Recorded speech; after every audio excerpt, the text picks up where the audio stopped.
Is it just me, or do anyone else feel like our system and society is a little bit outdated? There's certain things that we've gotten used to as a collective that are so dysfunctional, but because we've been used to it, because we've been doing it so long, it seemed like this is the way things ought to be when it absolutely isn't or shouldn't. It's gotten to the point where there are a lot of people who have gotten used to the habit that they are defending the dysfunction. And reality isn't supposed to be static, it's supposed to be dynamic. In other words, there are over 8 billion people because there's supposed to be 8 billion point of view. As opposed to how kind of society wants everyone to see things from one perspective only, when if that was the case, there would just be one person. There are a lot of things that would be so easy to fix if you have the right leaders in positions of power. But also that has also been rigged to further promote the dysfunction. And if we keep going in that cycle, it's a dysfunctional loop. It's a cycle of dysfunction, and it could lead to the extinction of humans if care isn't taken. Because one thing that Homo sapiens aren't considering is the fact that there there's an evolutionary scale, and the Homo sapiens currently right now is just one perspective or one expression of our consciousness. What you call consciousness is not just about awareness, it's also the building block of our reality as it is. So once upon a time we had the Homo habilis. That was an expression of consciousness, and it evolved to Homo sapien. And what we've been trying to introduce, or our message for all these years, if you've been listening, it seems like we've been saying one thing. Our message for all these years is that there's a different expression of consciousness that is more divine, more intelligent, more in harmony with everything. And we call that the Homo divine or Homo divinus. You can call it whatever. It's a different expression of consciousness separate from Homo sapien. In fact, not really like separate, because everything becomes one thing. And to most people, it could easily be considered as God mode. Now, one thing we've been thinking about, or we've been kind of struggling with, considering the fact that a lot of people are not aware of this or even think that it actually exists when it's our reality from personal experience, is what are the implications of that? Say a few humans evolve out of Homo sapien to become Homo divine.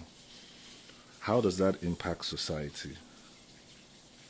Is that something that the rest of the world are going to embrace, or something that they're going to fight against because they're not used to it?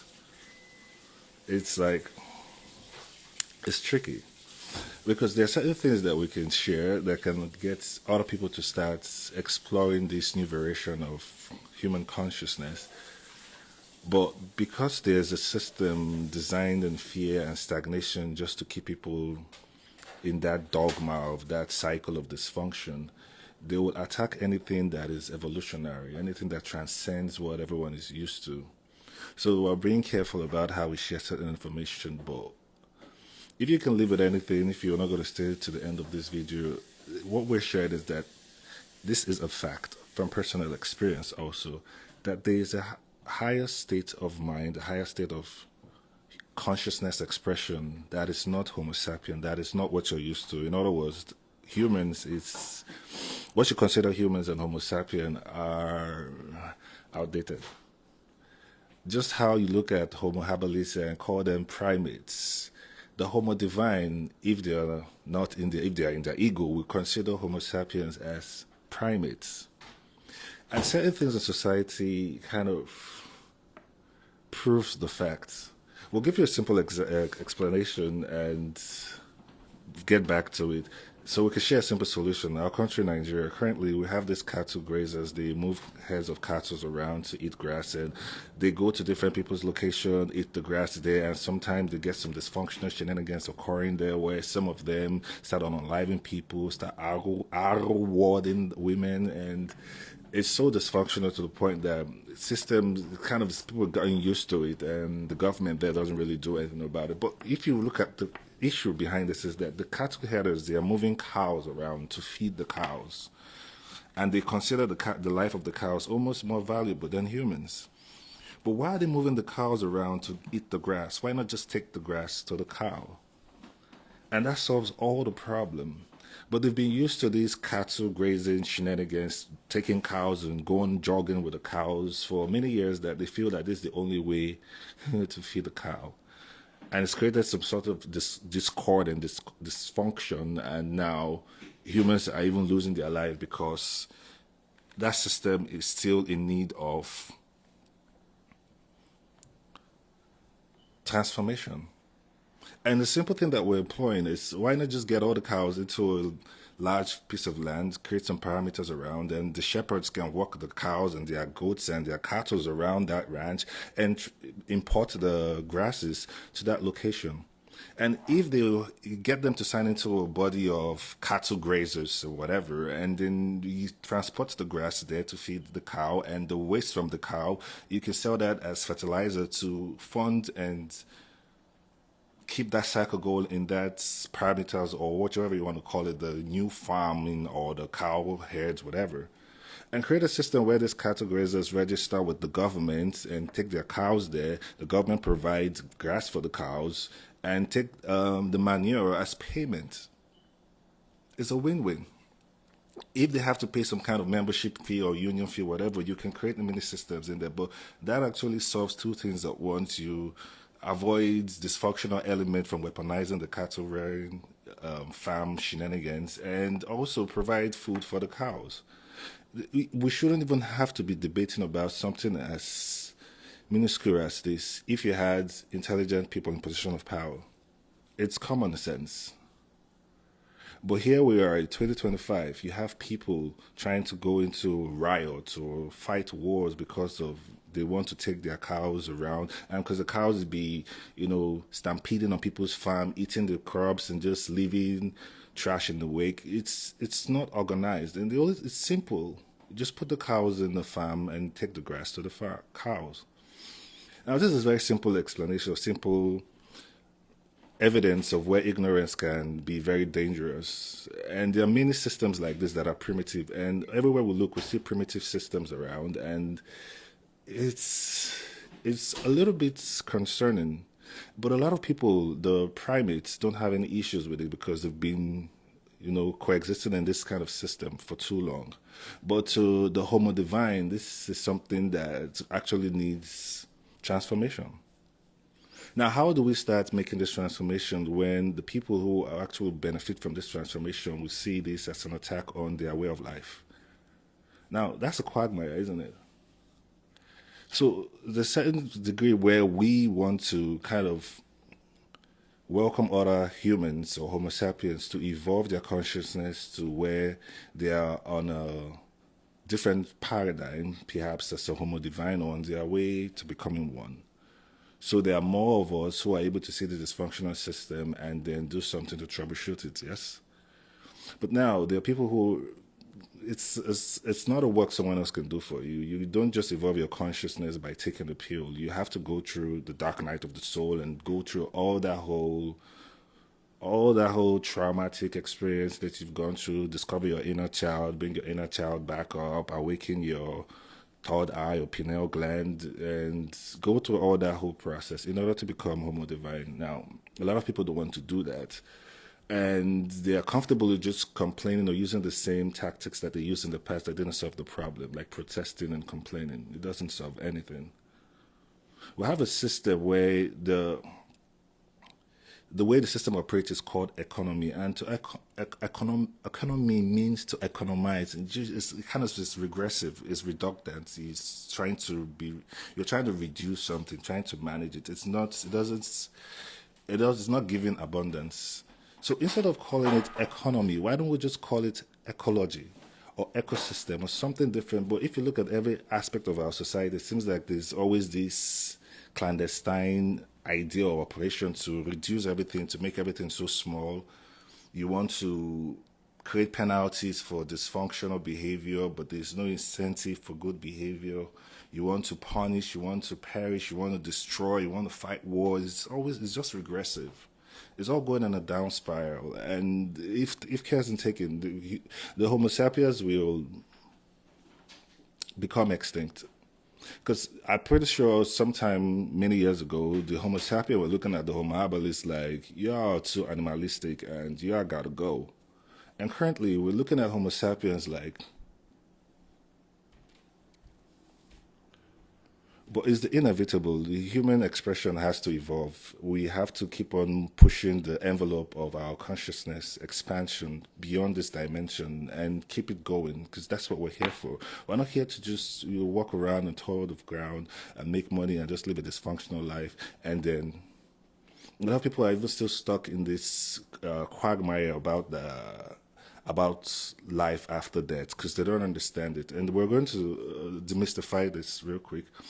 There are a lot of things that people are not sure of, but they're creating systems over an assumption. For instance, there are those who are taking the lives of other people on behalf of an imaginary friend they call God or whatever you want to call it. It's still an imaginary friend. And there's nothing wrong with having an imaginary friend, but if the imaginary friend makes you dysfunctional, that can simply be considered as possession, isn't it? But this thing has been normalized that everyone have this imaginary friend and they're acting dysfunctional and they're creating a system to support this dysfunction and everyone's respecting it because it's their how do you call it, it's their preference perhaps. But if you know three things for facts, not for assumption that you believe that when you leave this world there's something that this is what you call heaven, and it's just how you choose to experience life that defines if you are living that one hell of a life or if you're in ecstasy.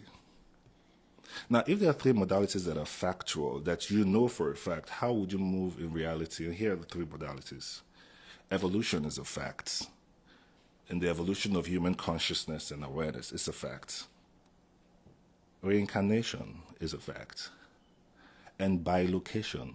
Now, these are three things that a lot of people are not speaking about. Obviously, Homo sapiens wouldn't. They wouldn't have the understanding or the comprehension of this. And we're not here to debate with primates. Just keep listening. Now, if you know these three things for a fact, are you going to keep doing the same thing you're doing? What if there are those who know about reincarnation and they're already preparing their other life right now because they're aware of this? How do you compare that kind of system to one who has no comprehension of life beyond here, or they're just waiting to either go to heaven and whatever they're thinking? It's primitive. But if you know for a fact that you can evolve your consciousness to be godlike, you know for a fact that you can be in two places at once, you know for a fact that in your current life you can start preparing for your other life, how are you going to be living your life right now? And if you know for a fact that evolution comes with longer life, long lifespan, you stop aging or you reduce your aging, so you get to live for about 300, 400 years, are you still going to be doing the things you're doing right now? Will you be racing against time? Because currently, a lot of people have this idea in their mind: go to school, get a job, start a family, provide for your family, and live life, and perhaps die when you're close to 100 or 80. If you live to 80, it's like, thank you, God, but you're literally designed to live longer than that. Now, isn't that interesting? If humans knew this for a fact, these three modalities we just shared, do you think that society is going to remain the same? And if it is going to transform as a result, what transformation are you expecting it to represent?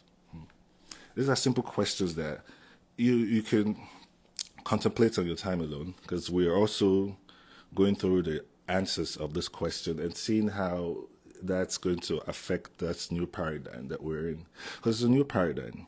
Yesterday was April Fool's Day, and you know it used to be the new year when the calendar was 13 months. And April Fool came about because they were calling those who were still stuck in the old calendar fools. So if there were those who were calling it New Year on April 1st, they called them fools, and hence now you have April Fool's Day. Now, there are many systems like this that are based on dysfunction that humans have created as a fact. They say the patient dog is the fattest bone.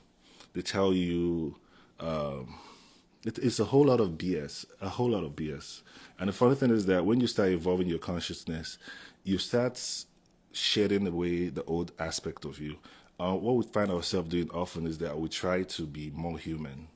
so we don't feel too weird. We try to do human things so we can still be grounded as Homo sapien. But sometimes it gets very difficult to still be in that shell, and we're trying to break out of that shell. Hence why we're doing things sporadically now. And there'll be more of this because the time has come. And I know there are a few others who are also in this state of my reasoning where they are transforming and they're going through the process of becoming something new. And it could be scary for many of them. I know it was for us at the beginning stages. But we just want to encourage those of you who are on that path to keep on moving, keep on going. Like there's gold in them hills. The eventual representation of this transformation is your body will become golden and you'll be living in ecstasy all the rest of your life. You will know everything. You'll be so compassionate. You'll be able to heal yourself and others. You'll be grateful for life. You will literally be an embodiment of what you call God. In fact, the word God doesn't do justice to what we're speaking about. Now, isn't that exciting? It really is. It really is, especially when you know it's for a fact. A lot of people will probably listen to this and don't believe what we're saying, and that's fine. We don't expect everyone to agree with what we're saying. It's actually really far off from different dimension to a lot of other people, but it is for a fact, and it's the time that we're in. It's a whole new paradigm. I guess it's because we're in a new year that we're trying to share this. And so, with all this contemplation, I had to ask ChatGPT a few questions, and here are a few questions that I mentioned. I said, the future of human consciousness. What does an evolved human look like in society today? I believe we've answered that question. How can we align our actions with our higher state of consciousness? That's a good question. And the third question is, what's the role of collective consciousness in shaping the future of humanity? So the first question, what does an evolved human look like in society today? The difference is more ethereal. They tend to glow when they are so excited. They are always at peace with themselves, always happy, always loving, always in tune and grounded with reality. They pretty much look human, but there are certain aspects of their biology that is different, that is changing, that is transforming. They have an active pineal glands that keep getting wider and wider. And there are some that can seem to have a halo around the head, like a glowing light. There's still the effect of the glow field. Your biofields start becoming more expressed to the point that is visible in the visible light spectrum. The second question, how can we align our actions with our higher state of consciousness? By simply embodying the characteristics of one with a higher state of consciousness. Be at peace with yourself, go through the process of healing and loving yourself, and have that same love for yourself and others. Be kind to everyone around you. Go through the meditation processes. This peaceful countenances are the effect of a higher state of consciousness. You're not angry all the time. You don't complain all the time. You're always at peace with yourself, always happy. And as a result, you do not age and you tend to live a more joyful life. So by mimicking the expressions of one with a higher consciousness, you align yourself with one with the highest consciousness and then start embodying the effects of it. And the third question is, what's the role of collective consciousness in shaping the future of humanity? That's a good question. The role of the collective consciousness is not really a role per se, because collective consciousness is already doing what collective consciousness would do. However, it will require each and everyone taking control of their life by choosing where they want to see themselves in. In other words, choosing to support the evolution of consciousness, making a conscious decision to partake in the evolution of human consciousness, shifting along with the paradigm by embodying the effects of that paradigm. Instead of going through the same old cycle of doing things, start asking yourself the question if there are things that you need to modulate, change, and transform, and start going through that process. Meditating collectively, that will be an excellent way to shape the future of humanity. Being patient with the younger generation and teaching them how to go through the same process. But if you do not go through the same process, it will be difficult for you to teach others to.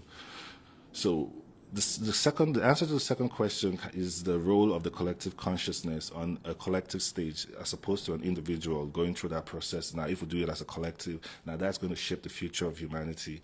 Instead of us seeing all this whole new technological advances as a weapon or something that we have to stand against, we should see it as something we cooperate with, something that we have to integrate with, something that is here to enhance our evolution and expansion. Now, the second highlight is breaking down outdated systems. What systems are holding us back from true evolution? The second question is, how can we begin dismantling those systems in a way that empowers the individual and the collective? And the third question is, what practical steps can we take to create new structures grounded in unity, love, and abundance? So this is a very beautiful question, and we can answer everything in one full sentence. What systems are holding us back from true evolution? The old system. How can we begin dismantling those systems in a way that empowers the individual and the collective? By asking the question, how does this serve me the way it is? You look at the primitive system. If you ask yourself the question, well, how does this serve? How does this serve us? In every aspect of our society, there's not one thing that you look that isn't outdated. Literally, everything is outdated. The finance system is so outdated that you can literally get start a membership with let's say like a shopping mall, and you get this reward cards and you can start earning points on it. But you've been using your bank for over 20 years and you have no points for it. It's kind of like every money you get is being spent and there's nothing coming back in return. It's the base 10 systems that humans are using now. We need to incorporate base 12 systems. That should answer the second question, but we now have to define what base 12 system is. A system that recycles itself. For instance, the way the universe is set up, and you have the cow eats the grass, and the waste from the cow is used as fertilizer to grow more grass, and the cow eats the grass. A cycle that recycles itself, that feeds itself, like a Ouroboros that eats itself and feeds itself. Something like that. Now, if we create that kind of system in every aspect of our society, that answers the second question. That's how we dismantle the old system. It's not about fighting the old system, because what we see often is that a lot of people want to fight the old system to replace it with their own old system, their own version of the old system. In other words, you do not like your president, but you feel you can be a better president by using the same old manuscript. It's still going to create primitive results. So the way we dismantle the old system is not by fighting it or by attacking it. It's by reflecting it on itself, by asking the questions, how does this serve us? And when you see there's a part that doesn't serve the collective, then we troubleshoot. It's that simple. And you should do this with love and kindness and care, understanding that they're doing the best with what they had. It's not as though like the person in the current situation in that system came there to do it dysfunctionally and to create this mayhem. They're only doing as they're told. So we need to apply kindness in the way that we're changing the system. We don't just dismantle it by brute force. We add a little steez to it. And the third question, what practical steps can we take to create new structures grounded in unity, love, and abundance? Self-love. It's really practical. You need to realize that you are the only one taking care of you. In other words, how you treat yourself is going to be reflected on how you feel, how you experience reality. If you treat yourself negatively, you're going to experience a negative reality. Be kind to yourself. Gently speak to yourself. Do not beat yourself down because you did something inappropriate. Be gentle and gradually lift yourself up like you will speak to your inner child, and gradually take that steps to be kind to yourself so you can then reflect that on other people, to be kind to other people. Instead of judging, blaming, and complaining, replace that with kindness, compassion, and self-care. Just gentle things. Over time, it's what actually expands your consciousness, honestly. For us, it started by asking the question. We weren't gravitating to anything religious. It wasn't making any sense. So we started questioning it. And from questioning it, we started discovering things. And from discovering things, we decided to see things for ourselves. And there we are. We woke up as what you would call God. And the evolution has been sporadically expanding exponentially. And we're grateful for doing that. And here we are. Now, the third highlight is the role of art and expression in the new paradigm. How does creative expression, art, music, words act as a gateway to higher consciousness? I love that question. How can we use art to break free from societal conditioning and create new visions for the future? And what can the divine expression of art teach us about the interconnectedness of all beings? I'll start with that last expression is what divine expression can teach us through art is that we're a part of everything. If you heard our song, all that is, the sound can actually inspire that feeling. We need to move from a part where we prioritize profits over humanity, over enjoying our humanity. We often profit is. It seems that there's this attention on profit than enjoying life. There's this highlight on profit than being kind to it's so dysfunctional and down spiral that there's more value in paper than the life of a human. It's weird. It's a weird concept, and we don't understand it. We cannot understand it because it's bullocks. There's nothing to understand there. But with art, we can actually show that we're all part of one thing. If there is the sum total of all parts of the universe, we're in it.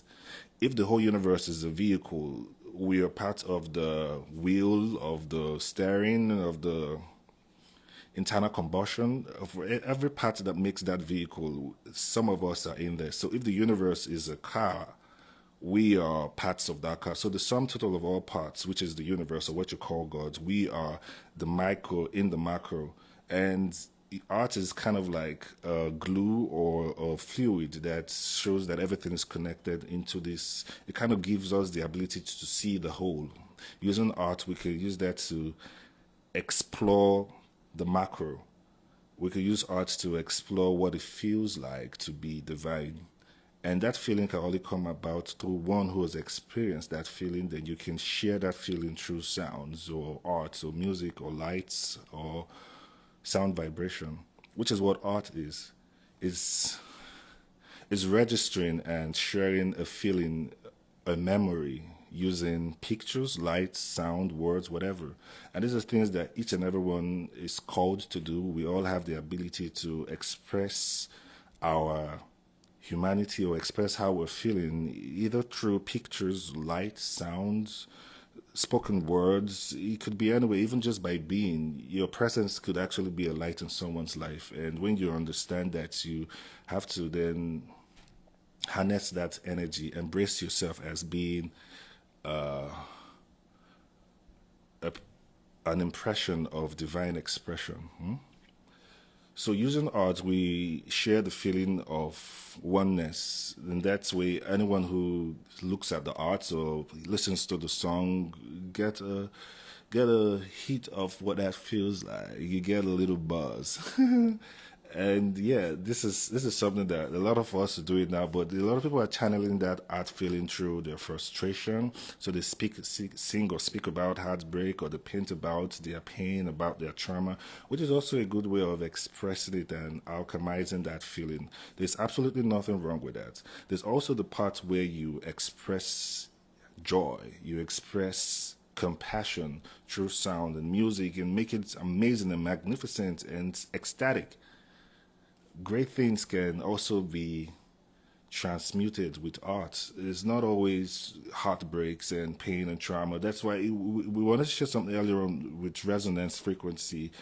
That's why you notice people who listen to heavy metal, they tend to have a way they carry themselves. There's a countenance behind them. They perhaps wear too many black makeup and black boots. There's nothing wrong with anything we're sharing. We're just saying that with sound vibration, you can put people in a group chat in it. Like there's a collective of individuals who listen to a certain sound, behaving a certain way. People who listen to jazz music tend to behave a certain way. People who listen to heavy metal tend to behave a certain way. People who listen to Afrobeat tend to behave a certain way. So there's this way sound vibration influence us to express our consciousness in a way that is related to those who listen to the same sound vibration. So, what we're trying to explore with divine or divinity is expressing oneness about how we're all connected and how it's nothing separate, it's all one thing, and putting that into music or putting that into picture or visual and letting everyone kind of experience that oneness. We have very few of that happening here. It's just always, all your movies about blood and violence and revenge and vengeance. It's ridiculous. Like, once again, outdated, dysfunctional, primitive. Like literally 99% of the systems in society currently are all outdated. And if you're still encouraging it in one way or another, you're actually fueling the dysfunction. To a certain degree, each and every one should be rebelling against the system, otherwise you're contributing to it being the same. In one way or the other, in one shape or form, we should be countering the system, not being a part of it and just going with it or trying to make sure it stays the same. It is dysfunctional. It is inherently corrupt. And if you're not standing against it, you're part of that corruption. Now, the fourth highlight, technology, AI, and the evolution of consciousness. How do we ensure technology serves our highest evolution rather than limit it? What role does AI play in the awakening process, and how can we integrate it into the new paradigm? How can we evolve our relationship with technology to align with human and planetary well-being? Artificial intelligence is not a weapon. It is simply a tool like any tool you have. It's how you use it that is going to give you that feedback. There's no way AI is going to become a weapon unless someone adjusts the utilities of that AI mechanism to be used as a weapon. So we need to change the way we see artificial intelligence or technology as a tool as a gateway to our expansion, our collective expansion, as opposed to something that's going to tear us apart. We're already divided. So any tool around us is to keep us united, and we should look in that direction as opposed to looking at things in the direction that's going to perpetuate the dysfunction that we're used to. In other words, we should be embracing things that are not familiar, especially if they reflect peace, compassion, kindness, and all that whole good stuff. And the fifth highlight here is living in the present moment. That's a key thing. Okay, living in the present moment, a key to the new paradigm. How can we cultivate presence in every moment and fully embody the energy of divine consciousness? One word, by meditating, spend more time with yourself. For us, we're never alone, we're never lonely, and there are certain things that we feel that are new. And for instance, some days we just feel happy for no apparent reason. There was a day I woke up, I couldn't think of any negative thought. Literally, I was trying to think of something negative. I couldn't think of any negative thought, and I thought that was a problem. You see, that's because we've been used to the dysfunction for too long that when something that is appropriate comes along, it's kind of like we start questioning. It's just like someone that's been in a dysfunctional relationship for too long and finally they find true love and it's like, I don't think this person loves me because. So by believing you deserve this great thing, by practicing,